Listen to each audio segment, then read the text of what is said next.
What up? What up? What it do, everybody? Today we are here to talk about none other than Watchdog Legions. Watchdog Legions, this is the third installment to the Watchdog series. So you really start out the game, and the game is really you're rebuilding what it is to be DedSec. If you're not familiar with the Watchdog series, DedSec is almost the equivalent to the real life anonymous group that we have in real life. Now, this group is clearly a little bit more active and a little more outgoing with the type of activities that they engage in.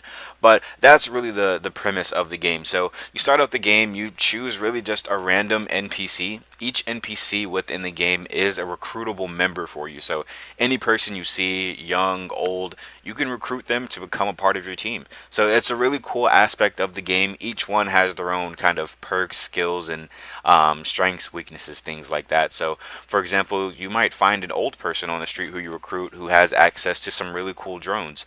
But a downside, a part of that is, they're old, so maybe they can't sprint. So there's really not too many characters types that stand out to me. There are some different unique things like, a beekeeper or, you can be a police officer, some things like that. I won't get too much into those in case you want to play the game. Leave some of those to be a surprise, but it's a really interesting premise with how they take on the game. So, like I said, you play as anyone, and this is completely different from the previous two games. I think with you being able to recruit anyone in this new third installment, I kind of feel like this is what Watch Dogs was meant to be all along. It just feels like this is the final realization of everything that they expected Watch Dogs to be. So I'm actually really excited about where the franchise is going. I feel like this is probably the last installment, but there's definitely room for them to continue with this one. So outside of that, this is a Ubisoft produced game, so take that with a grain of salt. So Ubisoft games, in my opinion, all kind of have some common bugs and just kind of glitches, things that when you buy a Ubisoft game, Assassin's Creed or in this case, Watch Dogs, you know that there's going to be some common bugs that you're just going to happen. So, for example, the driving in the game, not really the best, but I think that's just something with Ubisoft games. Another thing, the voice acting is horrendous. And if you're familiar with Ubisoft games, they've never been the greatest at giving us convincing voice acting. So there's a few things that if you're a stickler for games, then you're definitely going to have a lot of things to point out. But outside of that, I think the core functionality of the game is the winner here. This game is just so fun to get immersed into and really just feel like you're a part of a breathing living city. So another thing that I want to mention about the game is that the voice acting, like I said, the voice acting doesn't really stand out to me. And because of that, I feel like the characters just don't really stand out. You always have your core group of characters, that remaining base group of DedSec.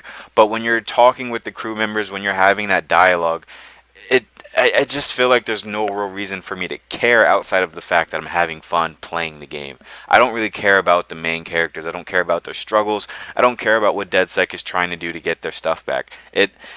I don't know. Maybe that's just a personal thing, but I didn't feel engaged with that. The parts that did pull me in were the villains. So there's not really, well, there is one main kind of overarching villain in the game, but there are some other kind of sub villains and a couple main sub villains as well that you'll encounter throughout the game.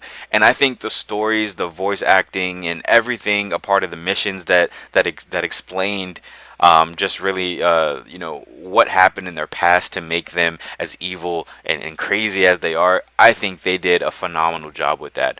When I got to see the conclusions to some of the villain stories, those were definitely by far the highlight of the game. The ending might have been a little anticlimactic in my opinion, but I think all of the main, all of the sub villains that had their stories, I think the main story missions for those were fantastic. So there's really not a lot to talk about with this game. I think this game did a really good job of giving you what they said they would give you. And I think a lot of times with today and the way games are released, I think that's something that we need to be grateful for when we actually get it, because a lot of games don't give us what they advertise. This is exactly what Ubisoft said they would deliver. So I'm happy with it. So I think this is a really great game. This one isn't too long. Let me know what you think about this below. Did you play this game? Do you feel like this game is a better version of what Cyberpunk 2077 meant to be? I was going to get a little bit into that, but I might make a separate video on that one. Let me know in the comments down below if you'd like me to do a video on Watch Dogs versus Cyberpunk. I think everything Cyberpunk told us we would have and they wanted to achieve, a lot of the shit that they missed out on actually exists here in Watchdog Legions, but I'll leave that one up for you and your interpretation. So, hey, as usual, if you haven't told someone you love them today, please go ahead and do that. It can make all the difference, and the world loves you too. And as usual, stay golden, everyone. I appreciate your time. Have a great day.